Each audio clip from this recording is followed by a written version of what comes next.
नमस्कार, PTC news देख रहे सभी दर्शकों का स्वागत। मैं हूं आपके साथ अतुल वर्मा, लेकर हाजिर हूं प्रदेश की तमाम खबरों का हाल। बुलेटिन की शुरुआत करेंगे अपराध जगत से जुड़ी बड़ी खबर के साथ। सिरसा सीआईए और एक नशा तस्कर के बीच में मुठभेड़ हुई है, जिसमें नशा तस्कर अमन उर्फ खलनायक के पैर में गोली लगी है और सीआईए ने उसे गिरफ्तार कर अस्पताल में भर्ती करवा दिया है। जानकारी के मुताबिक 25 जनवरी को सिरसा के नोहरिया बाजार में 2 युवकों पर हमला करने के मामले में सीआईए पुलिस आरोपी अमन की तलाश कर रही थी, जिसको लेकर पुलिस की तरफ से अलग अलग जगह पर छापेमारी की गई। सीआईए पुलिस अफसर ने बताया कि आरोपी अमन पर करीब 15 से ज्यादा नशा तस्करी के मामले दर्ज हैं और इस मुठभेड़ के दौरान आरोपी से 2 अवैध हथियार और 5 राउंड बरामद किए गए हैं। सुबह 4 बजे के आसपास हमारे पास सूचना आई थी कि अमन उर्फ खलनायक, जो कि लगभग 15 मामले जिस पर दर्ज हैं सिरसा में, और अभी 25 तारीख को जिसने नोहरिया बाज़ार में भी जो है फायरिंग की थी, तो उसकी सूचना आई थी सेक्टर 19 हुड्डा कॉलोनी के फ्लैट्स में। उसके बाद हमारी जो सीआईए टीम है वो वहाँ पर पहुँची, तो इसने भागने की कोशिश की और वहाँ क्रॉस फायरिंग हुई दोनों के बीच में। तो जो अमन है उसको पैर में गोली लगी है और अभी उसका इलाज चल रहा है, और 2 जो वेपन हैं वो उससे रिकवर हुए हैं अभी, साथ ही 5 राउंड रिकवर हुए हैं। 2 वेपन बरामद हुए हैं और 5 राउंड हुए हैं अभी बरामद। नहीं, अभी तो ट्रीटमेंट चल रहा है। उसके जो लेफ्ट पैर है उसमें गोली लगी है, तो अभी स्टेबल है जो डॉक्टर बता रहे हैं, और एक बार ट्रीटमेंट हो जाता है तो हम इसको जो है कस्टडी में लेंगे और फर्दर पूछताछ करेंगे और भी रिकवरीज करेंगे इसमें। उनके पीछे भी हमारी टीम जो है अभी अलग अलग जगह रेड कर रही है और शीघ्र ही उसमें भी सफलता मिलेगी। और वहीं कुरुक्षेत्र में नकली इंस्पेक्टर बनकर दुकानदार से करीब 5.5 लाख रुपए की धोखाधड़ी करने का मामला सामने आया है। वहीं शिकायत मिलने पर तुरंत संज्ञान लेते हुए पुलिस ने आरोपी शख्स को गिरफ्तार कर लिया है। पुलिस जांच अधिकारी ने बताया कि आरोपी नकली वर्दी पहनकर और महंगी गाड़ी के जरिए दुकानदारों पर अपनी धौंस जमाता था और उनके पैसे ऐंठ रहा था। उन्होंने बताया कि आरोपी ने नकली पुलिस इंस्पेक्टर बनकर एक दुकानदार से पहले करीब 5.5 लाख रुपए की टाइल्स का सामान खरीदा और पैसे वापस नहीं लौटाए। वहीं इसके बाद थाना झांसा इलाके में 100 कट्टे सीमेंट और बर्तनों को लेकर भी आरोपी ने बड़ी ठगी की थी। नकली इंस्पेक्टर जो हरियाणा पुलिस के इंस्पेक्टर की वर्दी पहनकर अलग अलग शॉप पे जाकर वहाँ पर अपने फर्जी चेक देकर और काफ़ी सामान खरीद लेता था, उसको हमने गिरफ्तार किया है। पिछले सप्ताह इसने एक टाइल्स की पत्थर की शॉप पे जाकर अपनी नकली इंस्पेक्टर की वर्दी पहनकर इसने लगभग 6 लाख रुपए की टाइल्स और पत्थर जो है वो खरीद लिए थे।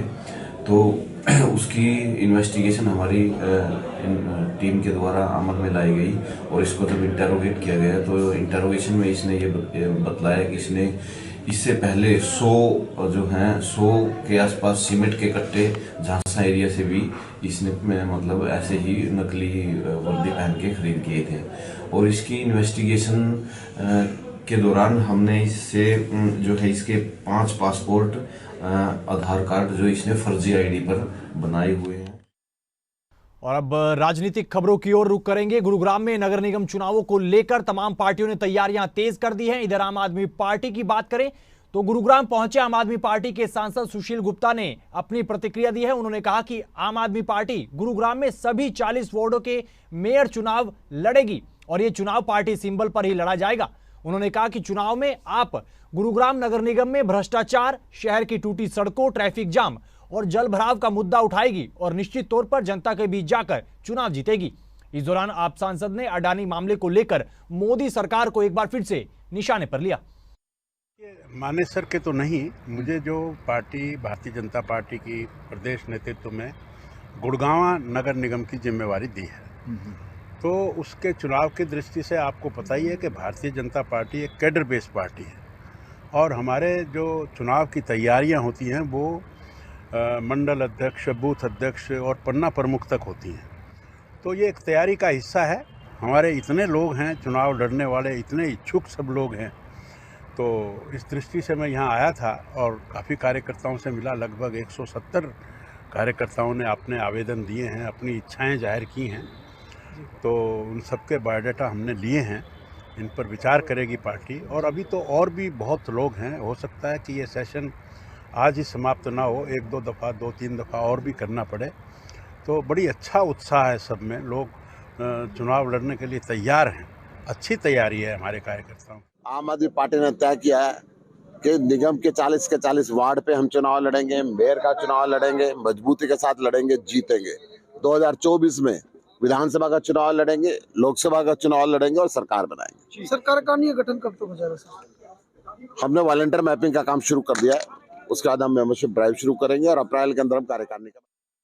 और वहीं यमुनानगर के रेलवे स्टेशन रोड पर पंजाब नेशनल बैंक के बाहर किसानों ने जमकर हंगामा किया है। हालांकि किसान पहले बैंक के गेट पर कपड़ा बांधकर अपना विरोध दर्ज करवा रहे थे और बैंक का गेट बंद करके उस दौरान बैठ गए, लेकिन जैसे ही बैंक कर्मचारियों ने आपत्ति जाहिर की तो किसान यूनियन के साथ बैंक कर्मचारियों की तीखी नोकझोंक हुई। वहीं दूसरी तरफ बीकेयू राकेश टिकैत गुट के प्रदेश अध्यक्ष रतन मान सड़कों के बीचों बीच लेट गए और रोड जाम कर दिया। ये हमारा एक अजय किसान है अमरगढ़ गांव का, उसके सेविंग के 8 लाख रुपए थे। उसकी माँ अचानक एक बड़ी बीमारी से बीमार हो गई और वो बैंक में यहाँ पैसे लेने आया। बोले आपके पैसे तो हमने ख़त्म कर दिए, दूसरे खाते में चेंज कर दिए। घर में माँ बीमार है, बड़ी मुश्किल से कोई गन्ने की पेमेंट वगैरह आई थी, उसको इन्होंने इस तरह से गलत ढंग से, गैर कानूनी ढंग से वो पैसे को ट्रांजैक्शन कर दिया। मैं ये कहना चाहता हूँ, हमें आंदोलन सैया पे है, ये अब सड़क नहीं है, ये आंदोलन सही है। सर मैंने अपने उच्च अधिकारियों से लगातार 3 दिन से लगे हैं, उनका डिसीजन यही है कि भी हम पैसा नहीं दे सकते। सर मैंने ताला नहीं लगवाया, मैं तो एक लीड डिस्ट्रिक्ट मैनेजर हूँ, मेरे पास सारे बैंक है, मेरा व्यवहार सभी बैंकों के लिए एक जैसा है। ऐसी मेरे लिए पंजाब नेशनल बैंक है, ऐसी SBI है, सभी बैंक है। नहीं सर, बैंक तो जब धरना दिया है, काम नहीं हो रहा तो बैंक तो बंद करना पड़ेगा ना। हम तो आश्वासन ले रहे थे कि भी अगर बात बन जाए तो वो हम नहीं कामयाब हुए, इसलिए बैंक बंद करना। किसान को पैसा तो नहीं मिलेगा? अभी फ्रीज है, खाते में नहीं डाला गया लोन के, अभी पैसा फ्रीज है। और अब आपको लेकर चलते हैं अंतर्राष्ट्रीय सूरजकुंड मेले में, जहां पर 36वां अंतर्राष्ट्रीय सूरजकुंड मेला चल रहा है। बात कर रहे हैं फरीदाबाद की, जहां पर इस बार थीम स्टेट पूर्वोत्तर राज्यों में से एक असम की 500 साल पुरानी मुखौटा कला का इस मेले में अद्भुत नजारा देखने को मिल रहा है। मुखौटा कला में माहिर असम से आए क्राफ्टमैन धीरेन्द्र की स्टॉल पर कई तरह के छोटे बड़े मुखौटे प्रदर्शित किए गए हैं, जो पर्यटकों को अपनी ओर आकर्षित कर रहे हैं। वहीं लोगों द्वारा बंबू की लकड़ी, गाय का गोबर, मिट्टी और कपड़े के इस्तेमाल से मुखौटे तैयार किए गए हैं और इन मुखौटों को काफी पसंद किया जा रहा है। मैं तो ऐसे ही सोच के आई थी कि मुझे मुखौटा क्या नाम है चाहिए। आपका? मेरा नाम सुषमा चंद्रा है। कहाँ से आए हैं? मैं मेरठ से आई हूँ। मेरठ से आए हैं हाँ। स्पेशल मेला देखने के लिए। हाँ, हाँ। पहले भी आते रहे हैं? हाँ, आती रही हूँ। तो इंडिया तो कला में बहुत रिच है ही, तो जानी मानी बात है। मैं बहुत इंटरेस्ट रखती हूँ, इसलिए यहाँ आना हर साल पसंद करती हूँ अगर मौका मिलता है तो। बहुत खूबसूरत है और बहुत खूबसूरती से बनाया है इस कला को। वही है कि पुरानी कला को लेके आना ये बहुत अच्छी बात है लोगों के बीच में, जो लोग भूल गए हैं पुरानी कला को, और इन्होंने ये बनाना शुरू किया है तो हमें तो बहुत अच्छा लग रहा है। और हमारा ये सामग्री सत्र एक फेमस है ये मास्क मेकिंग के लिए माजुली से। ये मास्क शुरू हो गया 500 साल आगे, हमारा गुरु शंकरदेव 500 साल से आगे ये शुरू किया गया श्री शंकरदेव का। ये जो मास्क एक सिन्नर यात्रा ड्रामा के लिए गुरु शंकरदेव का पहले स्टार्ट किया गया और ये एक परंपरा चल रहा है हमारा माजुली सामग्री सत्र में। और ये मास्क हमारा 2003 में हमारा पिताजी अवार्ड मिला, संगीत नाटक अकादमी अवार्ड, कोशकांत देव गोस्वामी पिता का नाम। और 2013 में प्रणब बड़ुआ आर्ट अवार्ड मिला। ऐसा जो अवार्ड मिला और देश विदेश के सभी लोग आया मास्क देखने के लिए हमारा घर में। ब्रेक के बाद आपका एक बार फिर से स्वागत है। खबरों में आगे बढ़ेंगे और अब बात करेंगे राजनीति से जुड़ी एक और खबर की। दिल्ली के उपराज्यपाल वीके सक्सेना ने हरियाणा के मुख्यमंत्री मनोहर लाल को पत्र लिखा है। दिल्ली के उपराज्यपाल ने यमुना की सफाई के मसले को लेकर सीएम मनोहर लाल को यह पत्र लिखा है, जिसमें उपराज्यपाल वीके सक्सेना ने हरियाणा के मुख्यमंत्री से आग्रह किया है कि दिल्ली और हरियाणा के बीच तत्काल एक मीटिंग बुलाई जाए और यमुना में प्रदर्शन का स्थायी समाधान जल्द से जल्द खोजा जाए। इधर जेजेपी के कुछ विधायक इन दिनों अपनी ही पार्टी के नेता और प्रदेश के डिप्टी सीएम दुष्यंत चौटाला से नाराज चल रहे हैं। सिरसा पहुंचे डिप्टी सीएम दुष्यंत चौटाला ने जेजेपी विधायक रामकुमार गौतम की नाराजगी को लेकर पूछे गए सवाल पर अपनी प्रतिक्रिया दी। दुष्यंत चौटाला ने कहा कि साल 2019 में उन्होंने रामकुमार गौतम को विधायक बनवा दिया था और उसी दिन से ही वो नाराज चल रहे हैं। दुष्यंत चौटाला ने कहा कि रामकुमार गौतम को विधायक पद से कुछ ज्यादा ही चाहिए, ऐसा लगता है।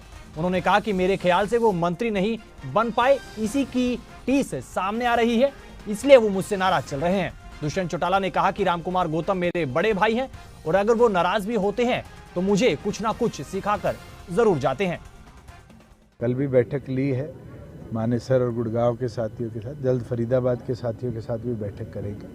प्रत्येक वार्ड में एक एक जिम्मेवार साथी की जिम्मेवारी भी लगाई है कि वो वहाँ बैठकर चर्चा कर सभी वर्करों के साथ आगे कैसे चुनाव करना है। और दोनों पार्टियाँ भी, गुड़गांव में एक बैठक हो चुकी, चर्चा कर रही है कि आगे कैसे चुनाव करना। दादा गौतम एक बार फिर से नाराज हैं, विशेषकर आप चलो मेरे से तो मैंने तो जब विधायक बनवा दिया उस दिन से नाराज है कि अब विधायकी से ज़्यादा कुछ चाहिए, मगर मेरे बड़े हैं वो मेरे से नाराज रहे तो मुझे कुछ ना कुछ सिखाते रहे। लोगों को उजाड़ेगा। तो मैं तो मानता हूँ कि 7 लाख रुपया जो आम आदमी की आयकर विभाग ने करी है वो मिडिल क्लास को बहुत बड़ा फ़ायदा है। कई ऐसे सेक्टर्स हैं जिनमें कोई कभी सोचता नहीं था। एविएशन है, हमारी फार्मिंग सेक्टर के अंदर कैसे एफपीओज के माध्यम से प्रोडक्शन बेटर करी जाए, सप्लाई बेटर करी जाए। अगली खबर की ओर बढ़ते हैं। सेना में तैनात नायक अनीश कुमार के अंबाला के एक होटल में फंदा लगाकर खुदकुशी करने का मामला सामने आया है। जानकारी के मुताबिक नायक अनीश कुमार केरल के रहने वाले थे और 1 फरवरी से अंबाला के इसी होटल में ठहरे हुए थे। वहीं होटल मालिक ने जानकारी देते हुए बताया कि जब उन्होंने सेना के जवान के कमरे का दरवाजा खटखटाया तो अंदर से कोई आवाज न आने पर उन्हें शक हुआ और उन्होंने इसकी जानकारी पुलिस को दी। वहीं पुलिस के पहुंचने और दरवाजा खुलवाने पर सेना के जवान का शव बाथरूम में लटका मिला। इधर सेना के अधिकारियों को भी इस पूरे मामले की जानकारी दे दी गई है। फिलहाल पुलिस पूरे मामले की जांच कर रही है। तो उन्होंने कहा जी ठीक है, कोई बात नहीं, पर उन्होंने कहा जी 2 दिन और रुकना है। उसके बाद उन्होंने 2 दिन का स्टैंड कराया। फिर उन्होंने कहा जी आज सुबह चेकआउट करना था। उन्होंने आज सुबह चेकआउट नहीं करा। उन्होंने मतलब आज सुबह करना था तो सुबह मैं गया आज पुलिस वालों के पास दोपहर को, तो वो आए, उन्होंने गेट तोड़ा। गेट तोड़ के उन्होंने देखा कि वो क्या कहते हैं बाथरूम में जो रोशनदान होता है उससे हैंग कर गए थे। सूचना मिली थी गगन होटल में एक फौजी ठहर रहा था और 1 तारीख से ठहर रहा था ये, और आज सवेरे जब वो दरवाज़ा नहीं खोल रहा तो होटल वालों ने पुलिस चौकी में इंटीमेशन दी। तो चौकी इंचार्ज जब गया वो दरवाज़ा अंदर से बंद था, उन्होंने दरवाजे को धक्का मारा, वो अंदर से चिटकनी खुली तो वो अंदर जाके देखा ये फौजी अंकुश कुमार बाथरूम में रोशनदान के वो बांध के साफे का फंदा और उस पर हैंग किया हुआ था, फांसी ली हुई। यहाँ ये भारतीय सेना में एम्प्लॉई है 131 AD यूनिट के अंदर। ये छुट्टी गया हुआ था, इसने 1 तारीख को ज्वाइन करना था, 1 तारीख को केरला का रहने वाला था, यहाँ आ गया ये, और ये यूनिट में ना जाके होटल में ही ये था।